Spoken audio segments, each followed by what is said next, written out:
So here's something that we've all said in some form or fashion at some point in all of our lives. I am so glad he showed up in my life when he did. Or I'm not sure I would have made it through without her.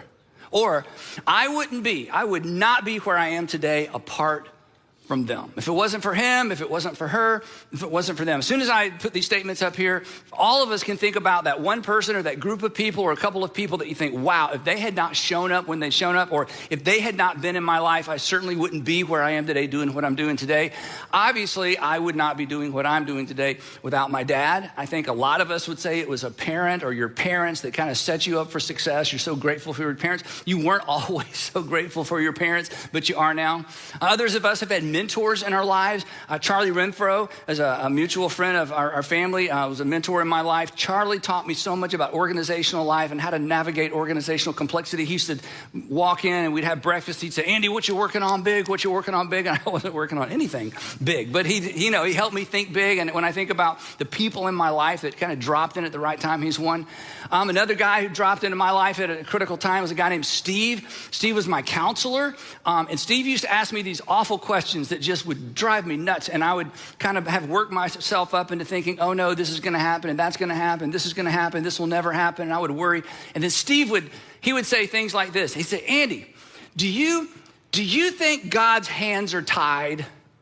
What an awful, wonderful question is that? Because I had sort of predicted my own future and I'm sure things are going to work out. He'd say things like, do you think God's hands are tied? So again, just came into my life at just the perfect time. And then of course, Sandra, my wife, you're going to think I'm just trying to be a sweet husband. I promise I'm not exaggerating. People who knew me before Sandra and I were married are so grateful for Sandra. Here's what they'd say. I promise I'm not exaggerating. They would say, we are sure he would not be where he is today apart from her. And they are not wrong. So I think all of us, if you've just given a couple of minutes, you can think of those just in the nick of time or just at the right time people that just came into your life. They added something we needed. In some cases, they gave us opportunities we wouldn't have had. In other cases, they gave us insight or provided us with encouragement. Sometimes they just give us some perspective, sometimes just hope, sometimes correction, sometimes confrontation. And you didn't like it then, but you look back and you're so grateful for it now. And your life would be very different if those people had not just dropped into your life. So real quick, anybody come to mind? Have you ever thanked them? Do they know the role they played in your life and how pivotal it was for you? We'll come back to that in just a minute. Today, if you've been tracking along with us, we are in part 4 of our series entitled Faithful, fueling our faith in a world, or fueling your faith in a world on empty. And the premise behind this whole series is that in the first century, when Jesus invited people to follow him, it became very evident that his agenda for his first century followers and for his 21st century followers is that they would be people and we would be people of extraordinary faith. Not the kind of faith that you just keep in your head, but the kind of faith that shows up at home and shows up at work and shows up at the community. Faith that actually works itself out because of our internal confidence with God. Faith that doesn't change things and faith that doesn't confront things is really not a very useful faith. In fact, as we saw, James, the brother of Jesus, said that kind of faith is dead. It's actually useless. And this explains this whole idea of an active, gritty, in the real world faith is why Jesus, or it explains Jesus' initial invitation to people. His initial invitation was not believe me or even believe in me. His initial invitation was follow me. In fact, and Jesus never changed this invitation. And if you are part of one of our churches or one of our faith communities, we talk about this all the time, that the invitation is actually to step into the real world and to step into the environments we live in and work in and play in, and to live our faith out in such a way that people know there's something in our minds and in our heads and in our hearts that perhaps is different. And Jesus never altered this invitation. Now, as we said before, the church came along and kind of watered it down and kind of dumbed it down and reduced the invitation of Jesus to simply believe in me. And yes, Jesus invited people to believe in him, but he invited them to believe in him so that they would follow him and make a difference in the world that they lived in. And if that wasn't the case, the church would have never survived the first century. But the thing is about believe in me is easier, right? Believe in me requires less of us. It's safer, it's less demanding. But a believe in me without follow me is an invitation that basically leaves us exactly where we are. No change is required. But Jesus did not invite people to merely believe things or even believe things about him. Because, as we know, belief all by itself doesn't make a difference. It's doing, it's following that makes the difference in our lives, and it's doing and it's following that makes the difference in the world. In fact, belief alone, if it only stays in your head and never gets into the activity of your life, actually creates a feeble, frail, and fragile faith. In fact, this may be why you've lost your faith, because it was all right here and no one ever taught you what to do with it, or you never tried to do anything with it. And faith, as we've said, is a muscle. You already have the muscle, but if you don't exercise it, it gets weaker and weaker and weaker. And through the years, you've met people, and maybe this is partly your story, over time, they just lost faith. They don't know how it happened. They don't know when it happened. They just realized one day, I don't think I believe anymore. And one of the reasons that happens, in fact, I think the primary reason, as we're going to see today, that happens is if you don't exercise it, it just goes away. So Jesus invited us to follow. We're invited to wake up every single day. This is so challenging. And some of you have begun doing this, to wake up every single day with this question. In fact, I would challenge you to begin this if you haven't before. You may want to take a screenshot or write your own version of this question. To wake up every single day with this question: what would I do? Not just what would I believe. What would I do? How would I live? How would I respond? How would I react? What would I attempt? What would I initiate? What would I avoid? How would I respond to her? I know how I have responded. I know how I have responded to him. But how would I act? What would I do if I was confident, if I was absolutely confident that God is with me? That's what it looks like to walk by faith. As we said last time, walking by faith isn't coming up with some ideas and imposing them on God. Walking by faith is stepping into the real world as if God is who Jesus revealed our Heavenly Father to be. So in this series, we are asking and hopefully answering this question: what fuels or facilitates the development of active, enduring faith? In other words, if we're to be people of great faith, not just head faith, but active faith, what is it that creates that kind of faith, that go the distance faith, that in spite of faith, that follow Jesus anyway kind of faith? What are the essential ingredients that, if we stirred them together, would create in us the kind of faith that we've seen in other people? And I'm going to tell you a story about one in just a minute. The kind of faith that we see in people that gets them through very, very difficult times. And you watch them navigate those difficult times with faith, and you think what I think: what would I do if I were in their situation? What would I do if that happened to me? How would I respond if I had that kind of loss or suffered that kind of tragedy? And as we said through the series, based on the teaching and the teaching of Jesus and what Jesus modeled, and based on literally hundreds of conversations with men and women who have maintained strong faith, gritty faith throughout their life, we've come to the conclusion that there are at least 5 things that God uses to grow up and blow up our faith.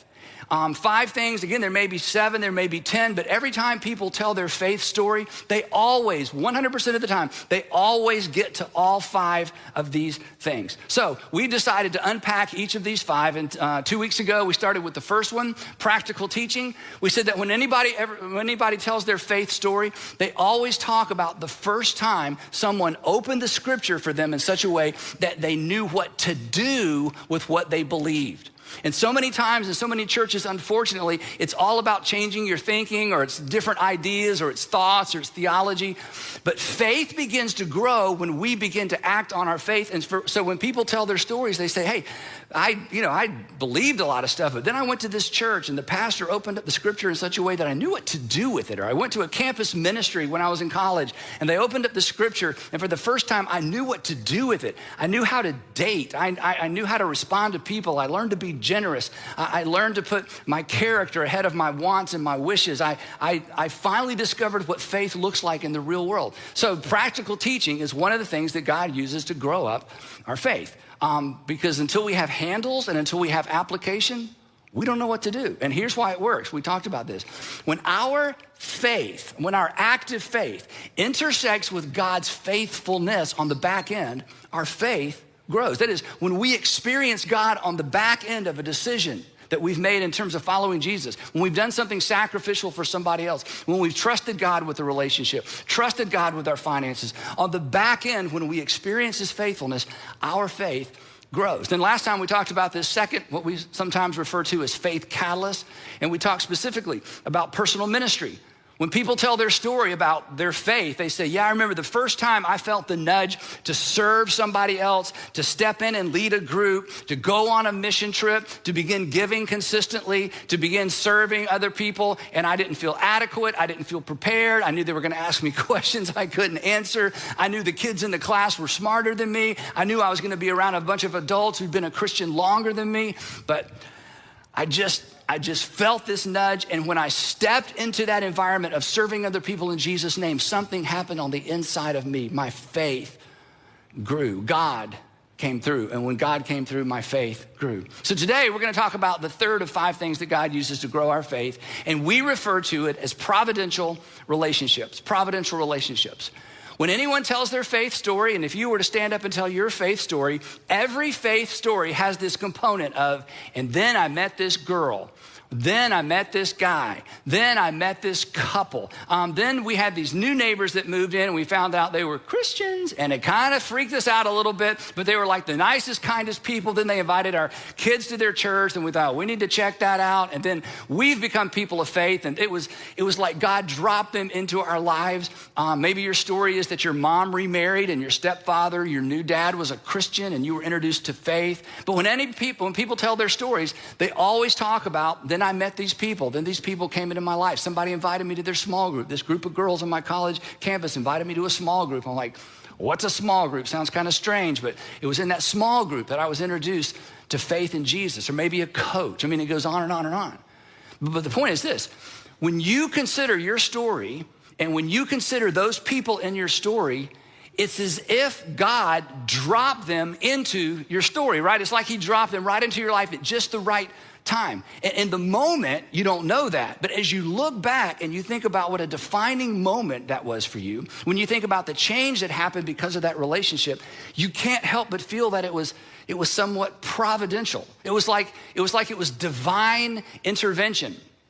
In fact, it may have been an intervention, right? A couple of friends showed up and said, we got to talk to you, and you knew what they wanted to talk about, and you did not want to talk about it, and they talked about it to you anyway. And it was a reversal for you, a change for you. And as much as you resisted and as angry as you were because they were sticking their nose in your business, you look back now and you think, you know what? You say, those were some of the best friends I ever had. That was providential. God brought them along at just the right time. And I don't know where I would be today if it weren't for those 2 guys, for those 2 girls, for that group of people. Now, the other side of this is a lot of you, many of you, maybe all of you have actually played this role in somebody else's life, but you didn't know it. You were just being a good friend. You were just being a good boss. You were just being a good citizen. You were just doing what you knew to do. But when those people tell their story, you're in their story because God brought you in and dropped you into their life at just the right time. But for the person on the other side of your defining moment, you know, the person that God dropped into their life, again, we don't know when it's happening. We always know in retrospect. We only know when we're looking back. Now, defining moments, you know what a defining moment is? It's that moment you look back and think, wow, it defined me for good or bad. Defining moments always involve other people. They always involve some sort of relationship. Again, either good or bad. I'm so glad I met them, or I wish I had never met them, right? So we shouldn't be surprised. We shouldn't be surprised that one of the things that God uses consistently to grow up and blow up our faith are relationships. Because this is actually how Christianity began. Do you know how Christianity began? It began like this: that God sent his son into the world as one of us to interact with us, to change us. That's the gospel. That the whole Christian story began that the Word, God, was made flesh. He became one of us, showed up on planet Earth, and began intersecting with the lives of people. And anybody whose life intersected with Jesus, it was a defining moment. It was clearly providential because Jesus had been sent from God. And then those people began to intersect with other people's lives. And again, those were defining moments, providential relationships as well. I want to tell you about one real quick. It's kind of one of my favorite little Jesus narratives that doesn't get a lot of attention.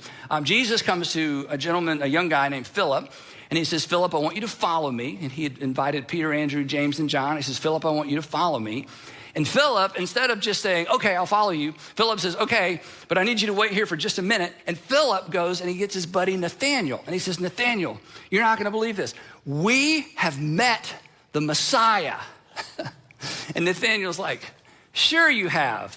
Sure you have. I mean, we've been waiting for the Messiah for hundreds of years. You haven't met the Messiah. Besides, who is this Messiah? And Philip's like, no, it's Jesus of Nazareth. And Nathaniel's like, no, the Messiah doesn't come from Nazareth. In fact, nothing good comes from Nazareth. Nazareth, can anything good come from there? So he disses Jesus' hometown. I mean, Nathaniel is just not interested.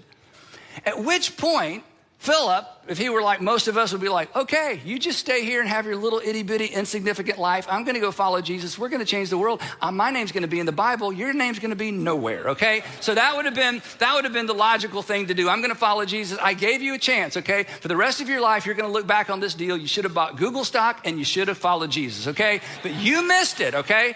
So anyway, instead of that, Philip's not going to give up. You know what he does? This is so powerful. Philip says, okay, look, Nathaniel, I don't know about the Nazareth thing. I don't know about where the Messiah is supposed to come from, but I'm just telling you, look, come and see. This is the greatest invitation. I can't answer your questions. I can't explain it. Just come and see. And Nathaniel meets Jesus and recognizes who Jesus is. And Nathaniel thanks Philip for the rest of his life because he had a ringside seat. Nathaniel got a ringside seat to what God was doing in the world to bring about the salvation of the world. And he would have missed it if it hadn't been for Philip. And Philip almost allowed him to miss it, but he just didn't say, he just wouldn't give up. And don't you know, I mean, every time Jesus did something amazing, that, Nathaniel would turn to Philip and say, I'm so glad you invited me. I'm so glad you invited me. I almost missed it. Now, that little piece of narrative reminds me of something that happened to me and to Sandra and to me that I want to tell you about. Many years ago, a couple moved from the Northeast to Alpharetta, right around here where we live. And their neighbor, Nick, realized they weren't church people, they weren't faith people, and didn't seem to be interested. So Nick decided to invite them to his church. He didn't attend one of our churches. He had attended a church in their community. So he invited them to church. Tim, the husband, was like, I don't know. Carla was a little more open, but Nick just stayed on top of it. So he finally got them to attend their church. They went, and then they went to a couple of special events. Tim, the husband's like, I really don't want to do the church thing. And Carla was trying to be polite to the neighbor. So after 4 or 5 or 6 visits to their church, Tim and Carla said, Nick, thank you, but no thank you. We appreciate it, and just no more of that.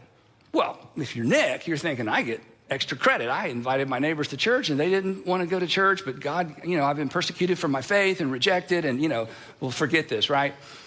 You know what Nick did? This is amazing. Nick was so convinced that Tim and Carla needed faith in their life. He said, okay, well, I want to take you to a different church. And Nick... And Tim's like, I don't want to go to any church, not even a different church, no church. Carla was like, okay. And Nick just stayed on time. And so Nick invited Carla to North Point Community Church. He brought her to the 9 o'clock service. Then on the way back to drop her off, had to explain what they had just experienced because this was really different than anything she'd experienced in church before. Drops her off, and then he went to his church. And the next Sunday, he did the same thing. And the next Sunday, this went on for so long. Their 2 kids said to their dad, Daddy, where does Mr. Nick and Mommy go every Sunday morning? This is kind of strange. True story. So eventually, Carla brought the kids, and Nick would just go to his own church afterwards. He wasn't trying to change churches. He just felt like this couple needs to be in church. His family needs to be in church. Carla brought the kids. The kids got involved and loved it. Finally, Tim, like whatever. So Tim began to come to North Point. And as Carla said to me, this is a quote when I called her this week to make sure I had all these facts straight. She said, and Andy, the rest is history. They got super involved. I met Tim on the baseball field. His oldest son and my oldest son, Andrew, have become lifelong friends. They're friends to this day. Went to the same high school. We're in the same small group here. Tim joined a guest services team. They both just got super involved. They joined our small group. In fact, I heard this story in our community group when we were going around sharing stories. How did you, get into church? What's your faith story? That's the story they told. They talked about Nick. So we become lifelong friends. And then in 2013, Tim was diagnosed with ALS, this horrible, horrible, terrible disease that you know about. And his doctor said, you got 3 to 5 years to live, Tim. So our community group became, the Tim group. We were Team Tim and Carla. We're just going to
carry them through this awful time. That was 2013. Tim is still alive today.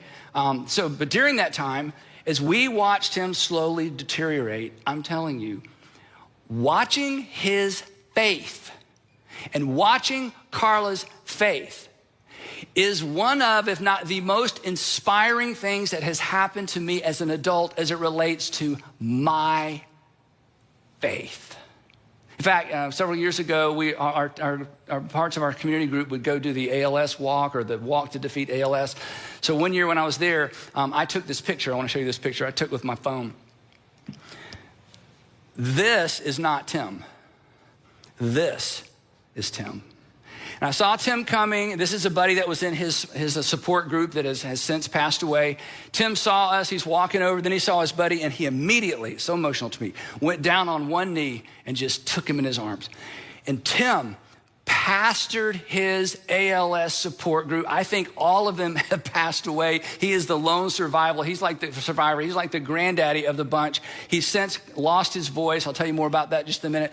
But watching his faith and watching his love for these men and women, but primarily men who are navigating this dreadful, dreadful disease, I'm telling you, and sitting in a small group. In fact, Tim, ALS generally starts low and goes high, or high and goes low. For Tim, it started high, so he early on began to lose his voice. And as it was more and more difficult to understand when Tim spoke, he said to me one time, he said, Andy, he said, I would like to lead our small group as much as possible until I can no longer lead it. That's Tim. Tim's on a guest services team. I told you about, some of you know Tim. Tim kept trying to quit the guest services team because it was hard to understand. It was difficult for him to walk as time has gone by. I'm only laughing because he told the most hilarious stories. And the guest services team here wouldn't let him quit. Like, Tim, you're coming, you're gonna show up, we're gonna give you a vest. Finally, he couldn't walk and he couldn't talk, so they put him in a golf cart with a middle school girl. They said, you drive, she'll do the talking. And there are some of the things that happened that it would take too long for me to describe that are so funny because he has maintained a sense of humor in the midst of this dreadful, dreadful disease. But I'm just telling you, for the folks in our community group that have walked this walk with him, our faith is bigger and our faith is richer and our faith is more gritty and real worldly, watching them maintain their faith in God through these difficult, difficult times. That's the power of providential relationship. But again, we couldn't have chosen that. You don't choose a providential relationship. In fact, you can't create a providential relationship. If you created it, it wouldn't be providential, right? But here's the thing. We should all, and we can all, be proactive in getting into relationships with people whose faith informed their decisions and whose faith informed their responses to the difficulties of life. This is the part we can do, because being in proximity, as we're going to see in just a few minutes, is one of the things we can do to ensure that our faith grows because of who we're doing life with. Now, the author of Hebrews weighs in on this. Hebrews is a book in the New Testament. It's not actually a book. It's like a long, complicated sermon. We just call it a book because it's part of the New Testament. We don't know who wrote Hebrews. You probably know that. It's probably a man. And in one section of Hebrews, the author is urging these Galileans and these Judeans, these sons and daughters of Abraham, not to give up their faith in Yeshua and Jesus and Messiah. So they believed in God, but they were new to faith in Jesus. So he's urging them, don't give up your faith. And so here's what he says as he urges them to hang on. He writes this. He writes, let us, talking about,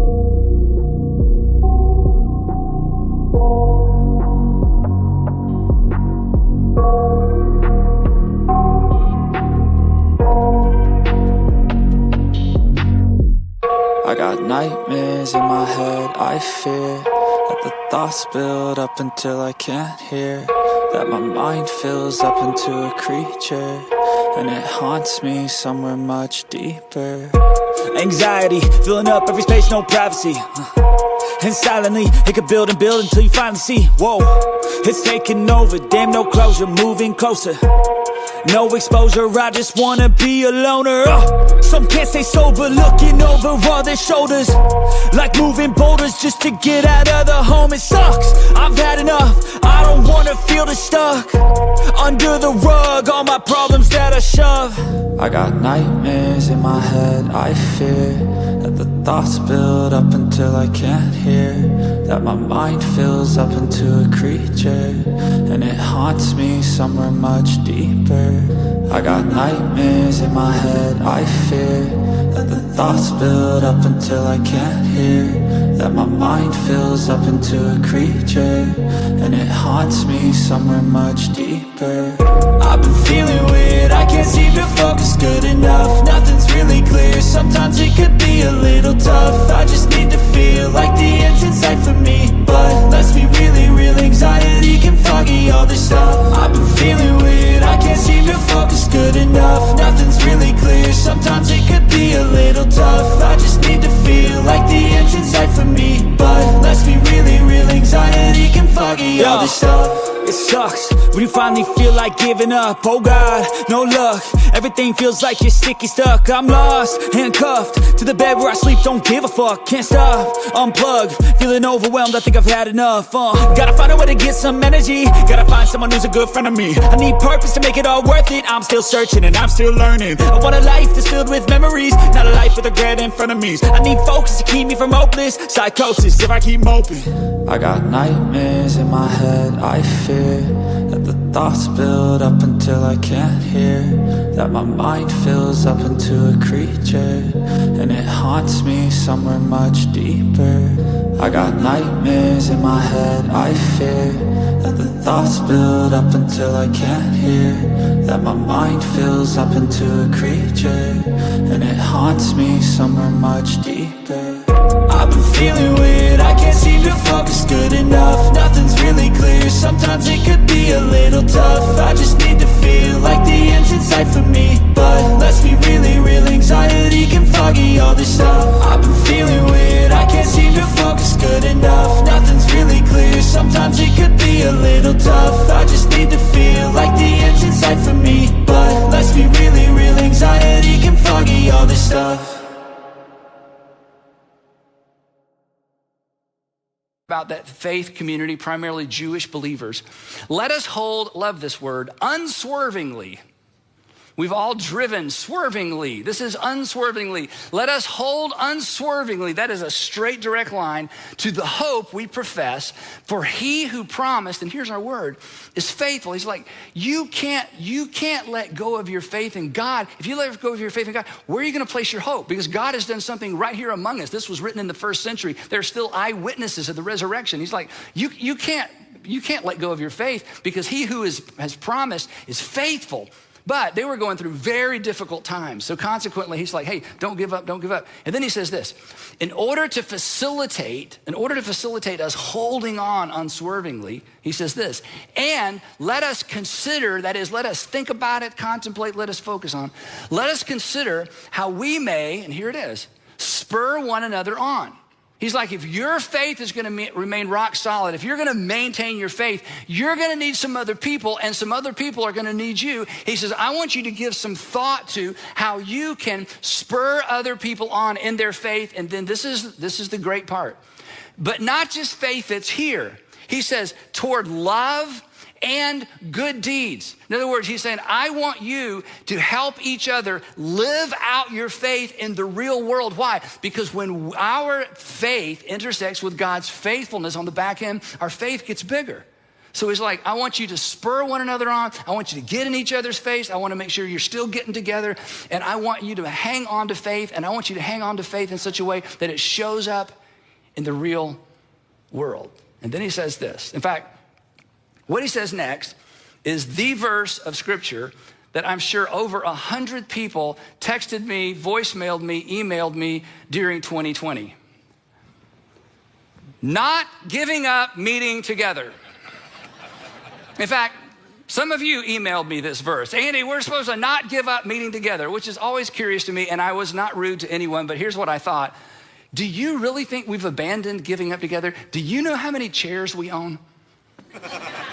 We own more chairs in all of our Atlanta area churches than any other organization I know about. We have not abandoned giving up together. We just took a pause. We just took a break. But anyway, lots of people sent me this verse, which is always curious to get verses from people like, oh, I'd never seen that in my whole life. Okay, but anyway, those are what things I think, not the things I say, except to you. Okay, so let me read it again.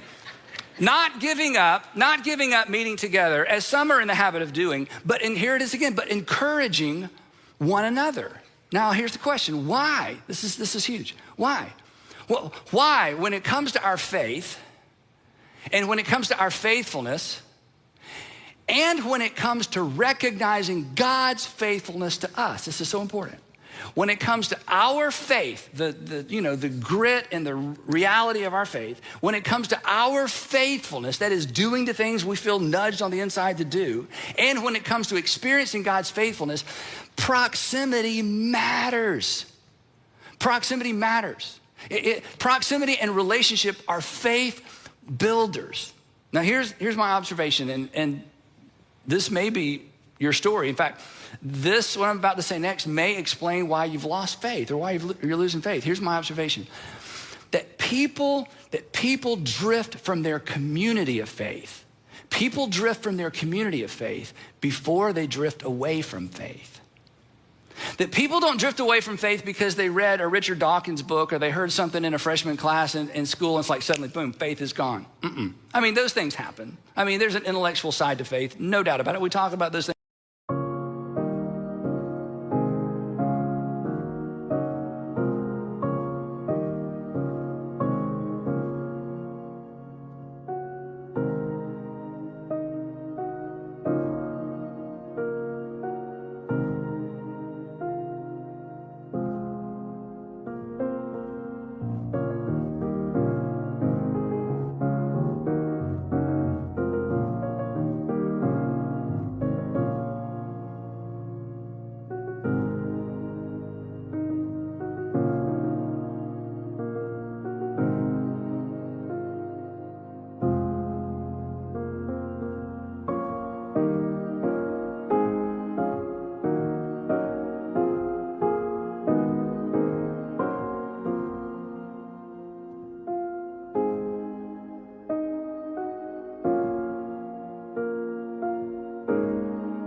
all the time here.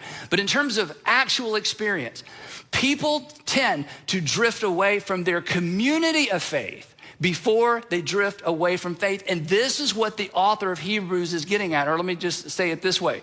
People lose faith when they lose contact with people of faith. Now this is important. This doesn't make something true or not true.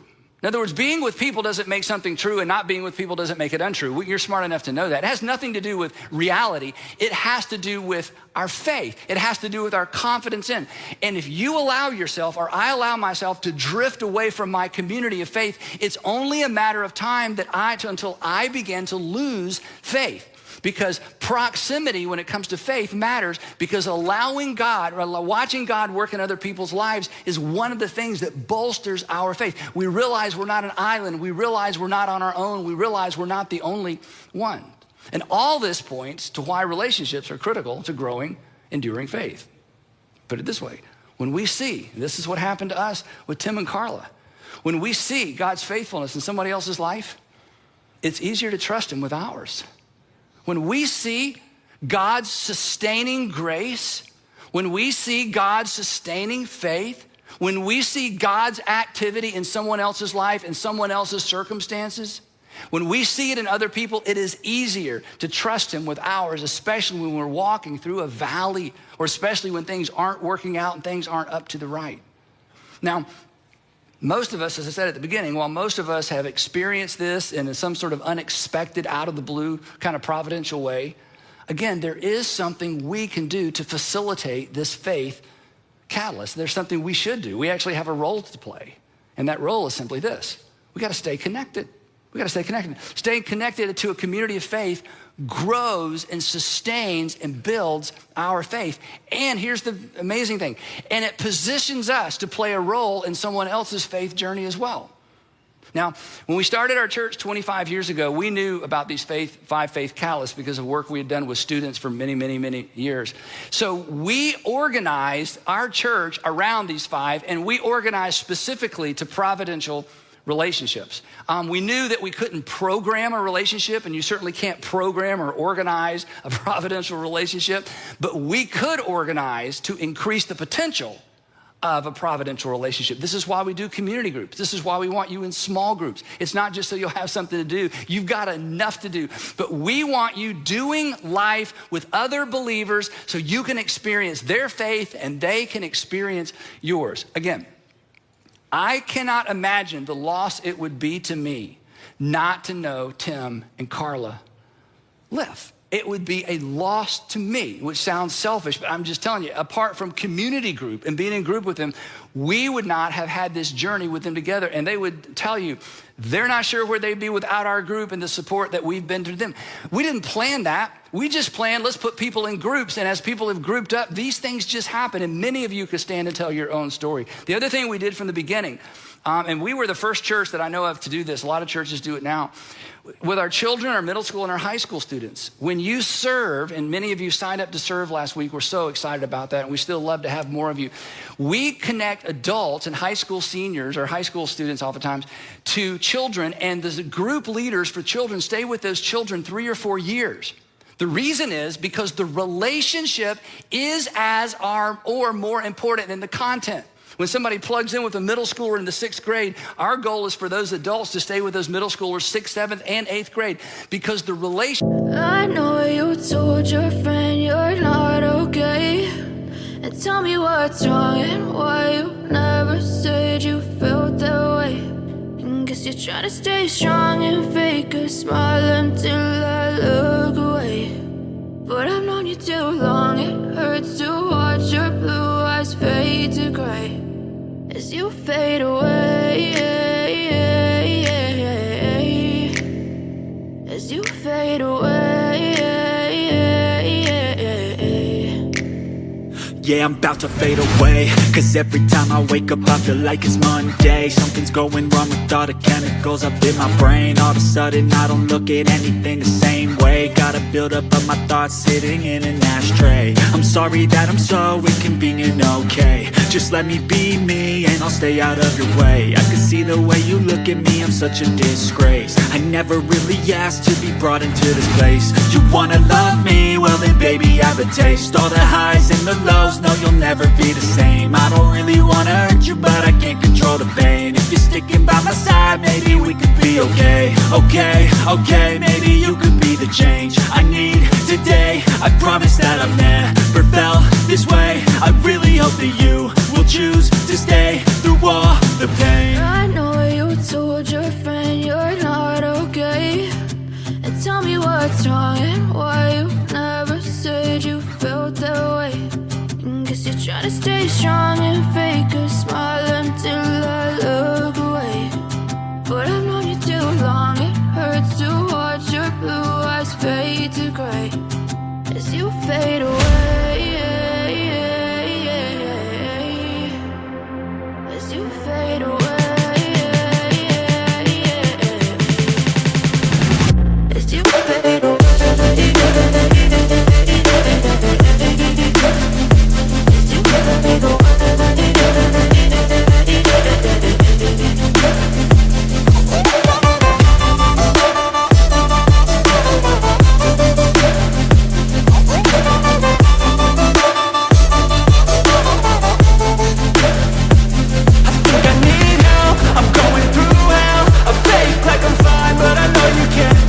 Like nothing I felt, my mind overwhelms. I think that I'm broken, but I hope you can't help. I know I'm not perfect, but some days I feel far more worthless. Baby, you make me feel nervous. If I still have you, I have purpose. It's all worth it. I know you told your friend you're not okay, and tell me what's wrong and why you never said you felt that way. I guess you're trying to stay strong and fake a smile until I look away. But I've known you too long, it hurts to watch your blue eyes fade to gray as you fade away. As you fade away. As you fade away.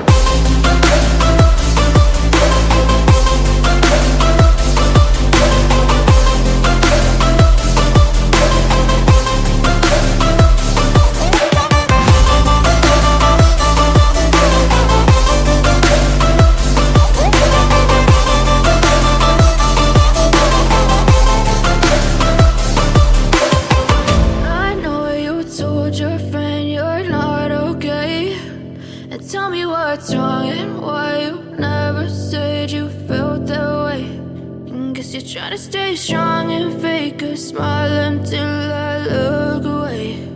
But I've known you too long, it hurts to watch your blue eyes fade to gray.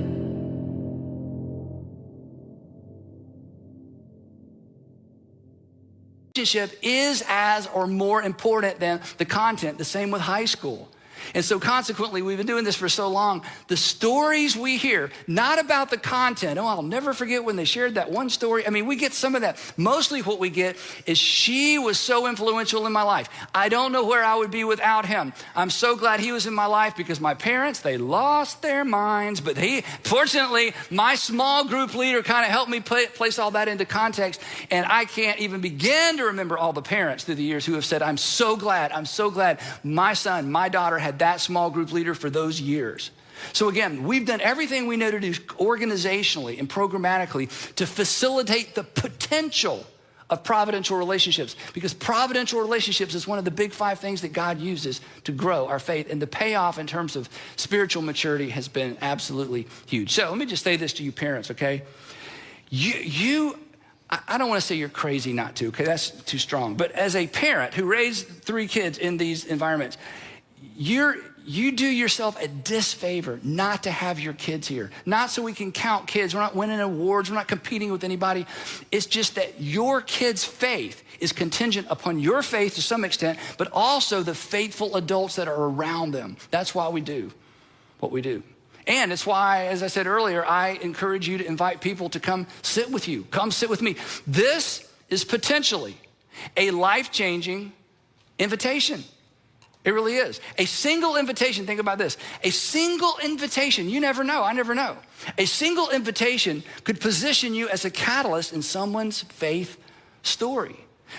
A single invitation, come sit with me, could be the first step in somebody rediscovering their faith. Invite someone. Why not? You never know what's on the other side of that invitation. And here's the thing. When you make that awkward invitation and they eventually show up, and then one day you sit here and you watch them baptized, do you know what's going to happen to your faith? It will not get smaller. It will get bigger, because that's the power of providential relationships, and it's one of the primary things God uses to grow up and blow up our faith. Again, we never, I say this to you all the time, we never know what hangs in the balance of our decision to obey God and trust God, and we never know what hangs in the balance of our courage to say something and to invite someone. Now, in our student ministry, 9th through 12th grade, we tell students all the time, your friends determine the direction and quality of your life. Your friends determine the direction and quality of your life. Your friends determine the direction and quality of your life. And if you're sitting here thinking, wow, I wish somebody would tell my kids that.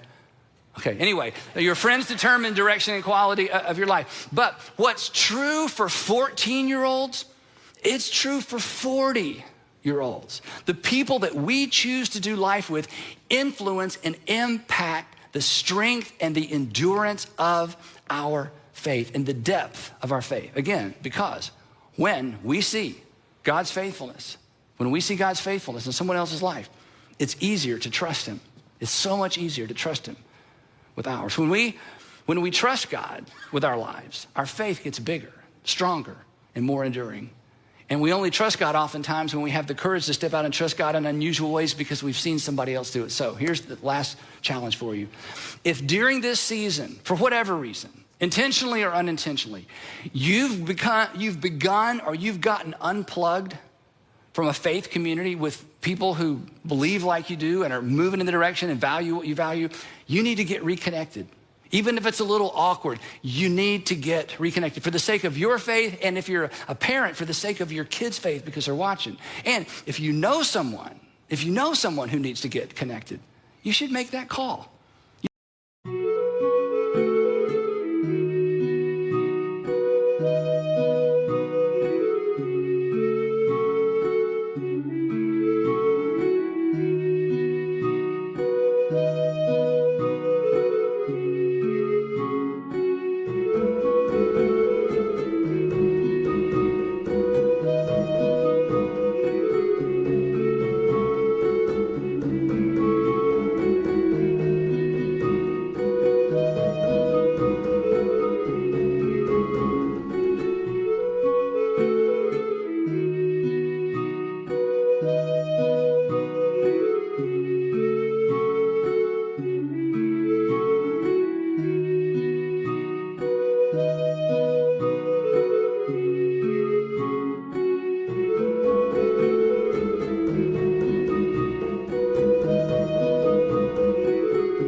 send that email.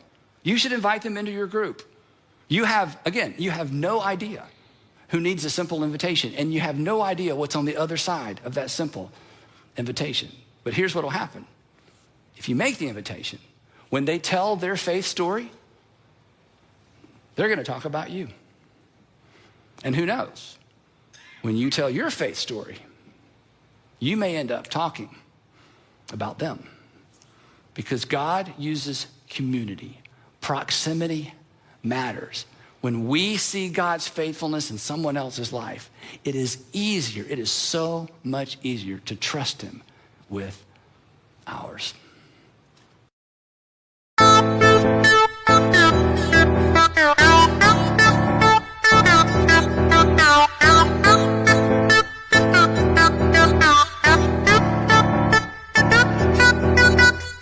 Hey, brandy baby in the high heel on. You give me favor, I never ever know. You are sure to put us up, love life. I like the blue earth. Your walk, your talk, your dress. I feel the favor from my little ground. You freak you. I'll be my car. And we in the town. Just give me baby and tell me try that you the one for me.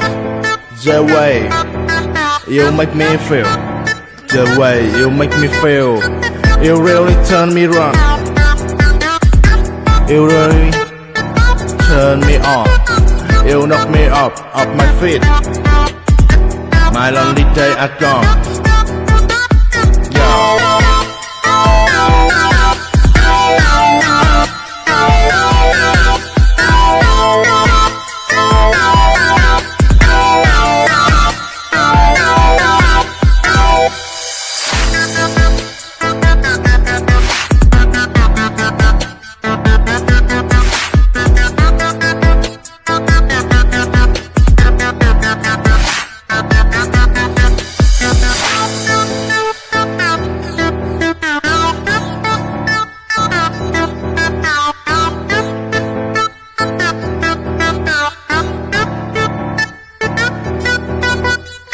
Hey, brandy baby in the high heel on. You give me favor, I never ever know. You are sure to put us up, love life. I like the blue earth. Your walk, your talk, your dress. I feel the favor from my little ground. You freak you. I'll be my car. And we in the town.